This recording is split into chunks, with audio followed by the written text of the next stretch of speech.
Hey everybody, welcome to Money's No Object. I am your host, Dylan Howell. This is episode number 102 of our YouTube channel and podcast, and I could not be more excited to continue sharing with you guys personal finance topics that I think could be particularly useful to you in your long-term financial life. Today, we're going to do a special edition of Money's No Object. It's going to be a tad different from what we were going to do today. I told you we were going to talk about gifting money and particularly gifting stocks for Christmas. And I will get to that, and I'm going to go over that topic tomorrow. But today is a special edition. Today we are going to talk about the COVID-19 relief bill that is in the process of being passed right now while I am talking about this particular topic. And hopefully by the time you listen to it, it is passed and we should be expecting some things to change. And I know we've already talked a lot about COVID and talked about what you should do with these types of support and these types of stimulus and relief. But I want to be particularly clear about what is in this bill, the things that are actually going to impact you directly, and then how maybe you should go about using this money, just as a reminder, because those older videos, I know it's not very old, but those older videos can be a little, further back in your mind. And so maybe by giving you this type of information right now when it's at the forefront of what you're thinking about, then you can go ahead and do the right things with this money that is coming to you. And so I just want you guys to be prepared, and hopefully today's episode informs you well and helps you to be prepared for what may come in the weeks ahead. Before we get started though, if we could go down below, hit the big red subscribe button, like this video, leave me any feedback in the comments down below, any questions that you have about the new COVID relief bill. I will find them if I don't know your answer right off the top of my head, and you can put those down below. If you're listening on Apple or Spotify podcasts, make sure that you subscribe and leave me a review on either one of those platforms. Follow me on social media at MNO with Dylan, and I even posted something on social media yesterday with the basic highlights of the things I'm actually going to talk about in today's episode, so you can go check that out there. And then if you need somebody to help you walk through your financial life, somebody to work through specific financial problems with you and help you to build a plan that works for you, I can help you out. Just go to my website, www.mnowithdylan.com, click on the Work with Dylan tab, and you can pick the financial coaching session type that would work best for you, and we can begin pushing towards your long-term financial goals together. Now, I know this year has been crazy. We've been sitting around and just waiting on another round of stimulus relief. We'd already gotten one round of stimulus relief earlier this year, and now we have been waiting for another that seemed to be imminent enough, but was not guaranteed to anyone. And at this point, it looks like Congress is going to go ahead and pass through this bill. Maybe by the time you watch this, Congress has already passed through this bill. And I want to talk about the things that are in this bill. But let's just do a quick recap of this year. Of course, there were the stimulus payments that came out earlier this year, and it was $1,200 per adult. And then, children also had a benefit. If you had a dependent child, then you could get a benefit for that dependent child as well. And then if you were unemployed, then you could receive up to $600 per week in enhanced unemployment benefit, which was helpful for a lot of people. And there were a lot of other things in that initial bill as well, as there are in this one. And as you're going to realize as I go through this episode and go through the details and the minutia of this particular deal, you're going to realize that there was a lot more to it than just sending you stimulus checks and enhancing unemployment. There are a lot of things there, and we're going to go through them one by one. But let's just think for a moment about some things that I talked about previously. Think about, if you are to receive another stimulus check, if you are to receive some unemployment benefit because you are currently unemployed, how we need to work through those types of things. We need to be smart with our money. We need to do the right things given the things that we may receive. And later on in this episode, I'm going to detail, given what you may receive in this stimulus deal, what you should be doing based on where you are at in your financial life. So let's go ahead and look at the details of this bill. And these are details that have been announced by leaders of both parties within Congress. And so these are things that we can be pretty assured are going to be there. And so we'll just start right off the top. $600 direct payments for every adult and child that earns up to $75,000 for an individual. It's $150,000 for a married couple that files their taxes jointly. And that number is a bit less for the head of household filing individual. But individuals earning between $75,000 and $99,000 would get smaller checks, and the benefits would be cut completely for individuals earning more than $99,000. Now that said, multiply that by 2 for a married couple. So if you make more than $198,000 per year, then you will not be receiving any stimulus check at all. And if you make between $150,000 and $198,000, you will receive something, but not the full $600 stimulus benefit. And obviously, this is less than the previous stimulus check that we received. We received that $1,200 per individual payment earlier this year. And so this is less, but they believe that this is the last time they're going to do this for COVID-19 relief. And so this is what we are receiving now. We are receiving a bit less, but not unexpected that we would receive less here. This is about in line with what had been coming out. You'd been hearing 600, 900 thrown around, but 1,200 had been off the table for some time now.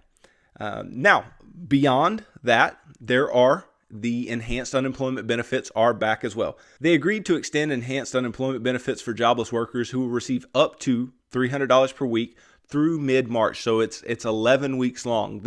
That's something that is key here. This enhanced unemployment is only for 11 weeks. Past that, it is not going to last unless they were to pass something else. And gig workers, those individuals who just work specific gigs, they will also receive this extended assistance.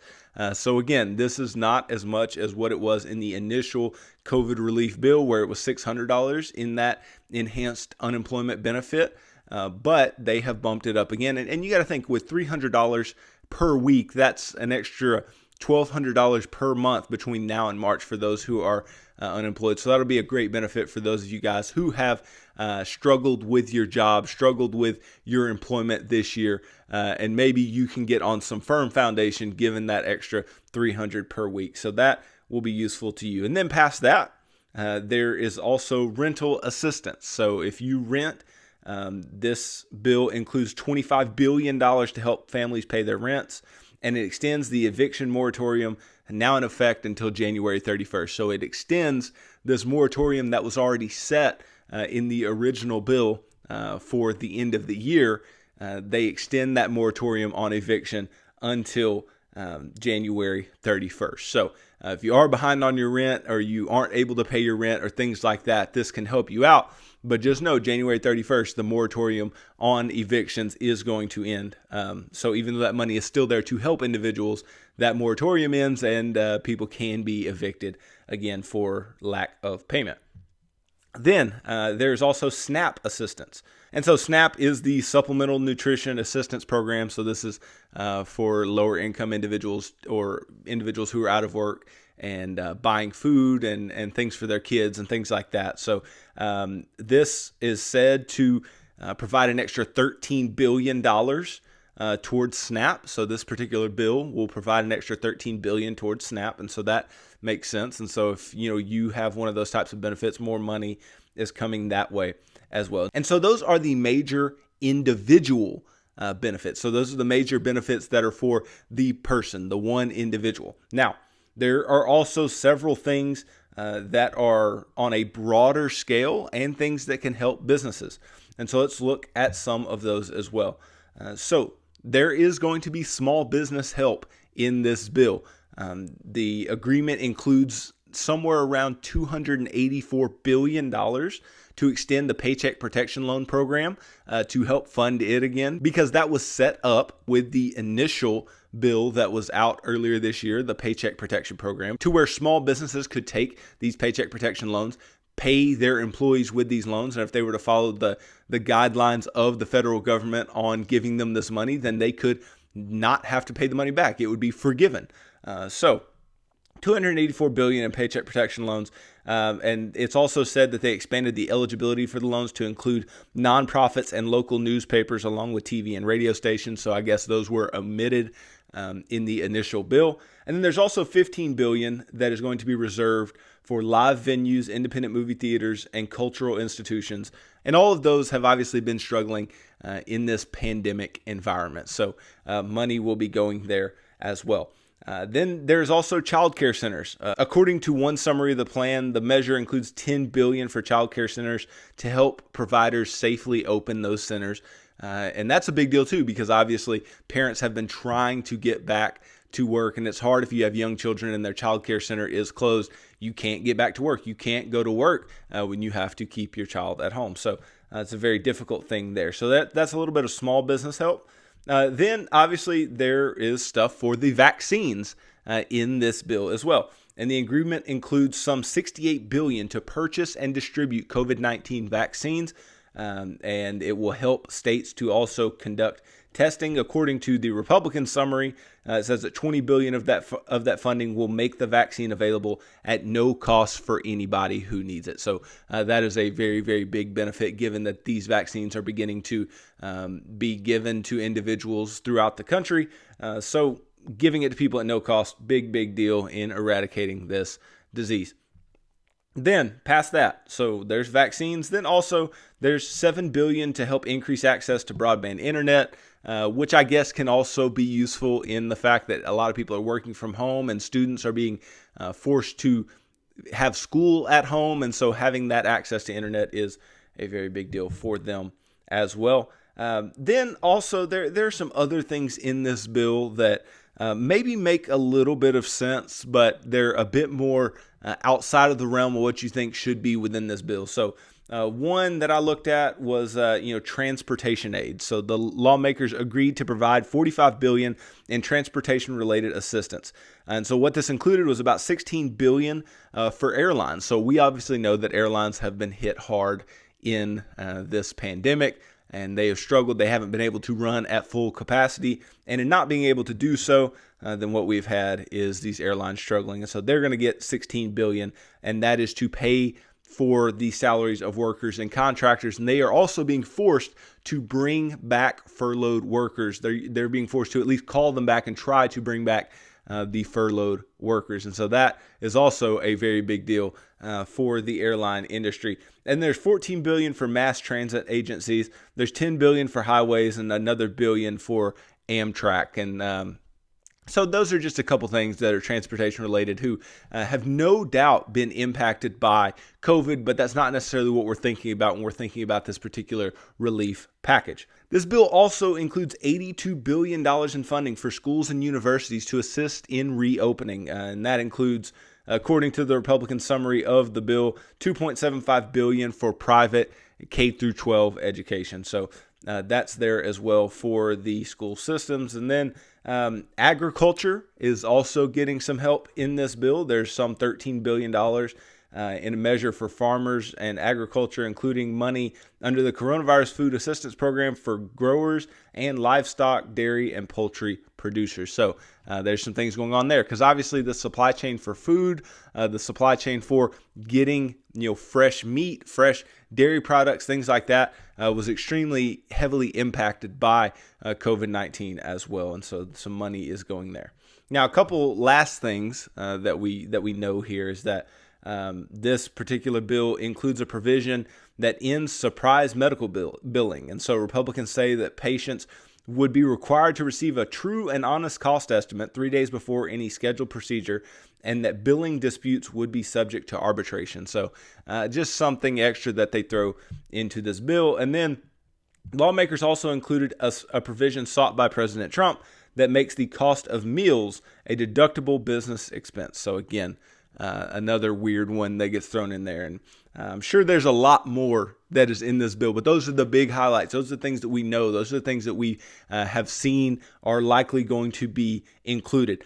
This bill is no quick read. This bill is nothing short. It is nothing to scoff at. It is there's a PDF here, and I'm sourcing NPR here. So this is information that NPR was to find out and was posted on their website about this particular coronavirus relief bill. And so that's what I am using as my source here. But they have the bill in full. And this thing is quite long. It's quite wordy. The PDF is 5,593 pages, which to me seems a bit ridiculous, but I am not the individual who has to try to write it and pass it. So I guess other people are out there to do that for us. But either way, those are the things that are going to be in the bill. Those are the things that we should be expecting. Now, then the question comes, well, what the heck do I do with the money that is coming? Now, Secretary of the Treasury, Steven Mnuchin, did say that the payment should be expected early next week as they begin to get them out to Americans. It should be a quicker process now that they've already done this one time. And so given that that is the case, you guys should be receiving some money next week before the new year. And that is if you are to make under those particular income limits. And if you are unemployed, you'll start receiving those new enhanced benefits. And so then the question becomes, what do we do with those benefits? And that's what I want to talk specifically to, even though I do want you to understand what is in the bill, because I don't want you to think that something is going to occur when something is not actually going to occur. I want you to have the real deal, what is in this bill, and you can understand what's there. But I also want you to understand what you should be doing once this money hits your bank account, once you receive the help and the relief that you should be receiving here very soon. So let me just start. If you are unemployed, if you are out of a job right now, obviously, first and foremost, you need to be trying to find a job. You need to be going about trying to find new work, find any way that you can supplement the income that you were making previously, whether it's multiple small jobs or another big job or something. You need to be trying your hardest to find new work. I know in some industries it's extremely difficult, especially given that some industries have been hit much harder by this pandemic than others. And then also, I know some of you own small businesses and things like that have been forced to close and have since shut down based on what has occurred during the pandemic. And so I know it's a lot more difficult for you as well, but you got to find something. You've got to find something that you can do to get money into your bank account and to help yourself and your family if you have one. So that is first and foremost. Now, when you do receive this extra $300 per week, that is a pretty big benefit. That's going to end up being $1,200 per month until you are no longer on unemployment or until March, right? So because it's 11 weeks long that they're doing this. And so you will be able to have $1,200 on top of the unemployment benefit that is already there in your particular state. And you'll be able to use that for your living expenses, which is a huge deal, right? You are now going to have a relatively good amount of money coming in each month just from unemployment. Now, obviously, we don't want to remain unemployed. We want to use this money to keep the things in our house taken care of, right? We've talked about this before. We need to take care of needs in this place. No wants, just needs. We need to take care of everything that is essential to our family, and anything else should be remaining in the bank account. We don't need to do anything that is non-essential if you do not have a job currently, because eventually these unemployment benefits are going to run out. And if they run out and you don't have a job yet, then what's going to happen is you're going to have to rely on the money that you already have. And so you are going to have to make some tough decisions if you don't have any money laying around. So don't do anything that's non-essential until you have stabilized your work situation. But take care of everything that is essential. Take care of your mortgage or your rent. Take care of food. And when I say food, no eating out. Cook at home. Make it cheap. Do whatever you can to limit your costs in that place. Make sure that you're paying for your lights and water. Make sure that you are paying for your transportation and keeping your transportation, funded and maintained and things like that, whatever your primary mode of transportation is. And then if you need to go into selling some stuff or trying to find a way to get other cash in your pocket, you need to do that as well. Some people may not need to, but we want to make sure that we can get as much cash in our hands as possible. That way, when this does pass, when we do eventually find a new job, we're not sitting, deeply in debt because we didn't do the right things with the benefits that we were given. We want to maximize what the benefits are, what these benefits are going to do for us. And what these benefits can do for us is give us a stopgap until we can get back to normal or as close to normal as we can get. And you guys who are unemployed, more than anyone, need to be running on a tight budget, right? You need to be doing a monthly budget. You need, or maybe even more often than monthly, to make sure that everything is being spent on what it needs to be spent on. You need to make sure that your budget is intact, because if your budget is not intact and you're just spending money willy-nilly, it's very, very likely that you could run out of money in this particular season where you're not necessarily making what you used to be making maybe. So this could be a lot tougher place for you.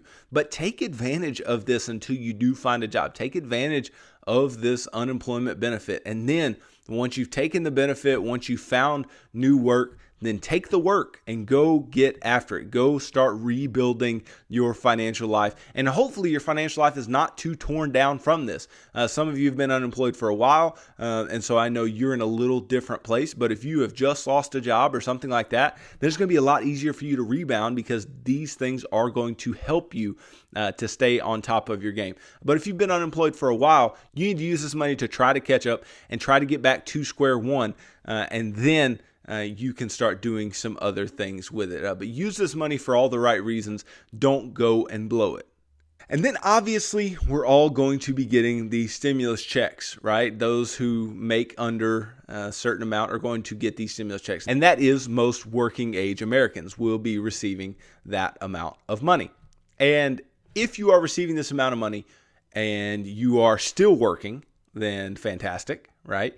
Then what you need to do is you need to use this money wherever you are at in the financial action plan. And I'm talking about this in terms of the financial action plan because I'm assuming if you're listening to my episodes, then you are familiar with it and you understand, okay, if I get some type of stimulus money, that's where I need to go. If you are in a place where you're just beginning the financial action plan, maybe your stimulus money goes towards building your 1 month of expenses emergency fund, or maybe, it goes towards paying down debt. Or maybe it goes towards building your emergency fund up to 4 to 6 months of expenses. Or maybe you're in a good place, and I can speak to this a bit. If you're out of debt and everything is going good, then maybe what you need to do with that money is you take it and you give some, you save some, and you spend some, and within that saving, investing, right? So maybe that's what you need to do. Or maybe you need to be more generous with it because you've been well blessed by this year. There's a lot of people who've had really, really good years, and that's okay. But it's not so easy to say out loud that you've had a good 2020. Well, do it with your giving. Do it with your actions. Give to someone in need. Give to people who could use the help, maybe, if you are in that place in the financial action plan. And so follow the plan. Wherever you're at in the plan, push the money towards that place. And that's where you will best benefit. And we've talked about this previously. If you are unemployed, then, we were talking about the enhanced unemployment needs to go towards just needs and not wants. Well, the same goes for the stimulus check. If you are going to receive these stimulus checks, it needs to go all towards needs. It needs to go all towards making sure you can stabilize the foundation of your financial life. And like I said, don't be using money on non-essential things, because the moment you start using money on non-essential things and you do not have a job, you will remain without a job and then look up later and need money and not have it, but you spent it already. So don't be spending money on non-essential things if you are unemployed. You need to use it all on the needs that you have until you can get back to good, stable, full-time work. And then you can use the money on some non-essential things, and or wherever you're at in the financial action plan, pick up in that place and use the money there. Now, look, guys, I know it has been a crazy year. I know it has been a year of a lot of ups and downs. A lot of strange things have occurred. A lot of things that we never thought would occur have occurred. And what today is all about is I want you to understand that when there is relief like this, when there is a benefit like this, and the reason that I'm even doing a special edition is because you need to understand what is going on. First of all, you need to understand what is going on within this relief package, within this relief bill, and then understand what you should be receiving. That way, if you don't receive it, you can get what you were supposed to get. And then when you get what you were supposed to get, what do I do with it? Because I want to make sure you guys make good financial decisions. I'm not saying don't have any fun with any of the money that you receive. If you're in a place where you've had good full-time work, you're stable work, you're working through your financial action plan, you're in a good place, by all means, have some fun with it. Spend it on some things that you want to spend it on. Do what you want to do with it. But if you are in a place where you're out of a job, you're about to be out of a job, you've been furloughed, you are struggling to make ends meet, your financial situation just is not good, or maybe you've had full-time work and your financial situation is not good, then you need to be using it to do all of the things that are correct in your financial life. You need to be using it to do all of the things that are going to help you move forward. And spending it on frivolous things is not going to help you move forward. What's going to help you move forward is spending it on your needs, spending it on paying down debt, spending it on saving your money for the future, spending it on beginning to invest, things like that. You cannot walk through your financial life and just every amount of money that you receive from anywhere that is extra, you just go and blow it. And that's what I don't want you to do. I don't want you to blow this money. Don't blow this opportunity to get off on the right foot. A lot of people say, okay, I'm going to wait till the beginning of the year to get my financial life in order. Well, guess what? The federal government is giving you a head start if you want to take it. They're giving you a head start on getting your financial life in order. If you're a married couple, and together you make less than $150,000 a year, you are about to get $1,200 to jumpstart your financial life in 2021. And if you're an individual, if you're a single individual, you're about to get $600 to go and jumpstart your financial life into 2021. Do not waste the opportunity. Do not waste the opportunity on stupid stuff. You'll kick yourself.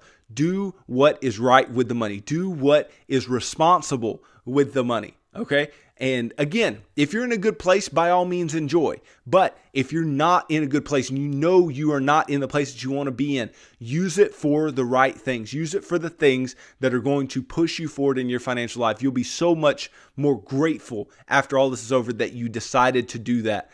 Because you didn't expect this money anyway. And in the fact that you didn't expect this money anyway, then spend it on the responsible things. Don't spend it on the frivolous things. Christmas is passing, okay? And so we should be getting a lot of frivolous things during our Christmas season maybe. And let's just leave it at that if we're not in a good place financially. So I just implore you guys to do the right thing. I hope this helped. I hope this helped to understand what our federal government is going to agree to spend money on and what they are going to omit. I hope you guys got a good idea of that. And then I also hope you get a good idea of where you need to be using your money, what you need to be doing with your money when you receive any type of extra benefit like this. And this is not exclusive to a COVID-19 relief bill. I'm talking about, the things that I'm telling you guys to do should be the same things that you do with things like bonus checks from your work or any type of extra found money or inheritance or whatever. I would tell you to do the exact same thing. And so don't waste this opportunity. Do the right things with this money. You'll be glad you did. So thank you guys for watching this episode. If you could, go down below, hit the big red subscribe button, like this video, leave me any feedback in the comments down below if you have not done so already, and I'll be sure to answer any questions that you may have about the coronavirus relief bill and respond to any comments that you might have that you leave down there as well. If you're listening on Apple or Spotify podcasts, then make sure that you subscribe and leave me a review. If you like the material that I'm putting out daily in these podcasts, then also follow me on social media at MNO with Dylan. It's really good supplementary material that I think you would really, really enjoy. And then if you need somebody to help you walk through a financial plan, if you need somebody to help you create a plan that will work specifically for your life, I can help you do that. Just go to my website, www.mnowithdylan.com, click on the Work with Dylan tab, and pick the financial coaching session type that would work best for you, and we can begin pushing towards your long-term financial goals. So tune in tomorrow as I get back on track with this week because the COVID relief bill kind of threw a wrench in things. But I'll get back on track with this week, and we will talk about gifting money to individuals for Christmas and gifting stock. So thanks for tuning into this episode of Money's No Object. I'm your host, Dylan Howell. God bless.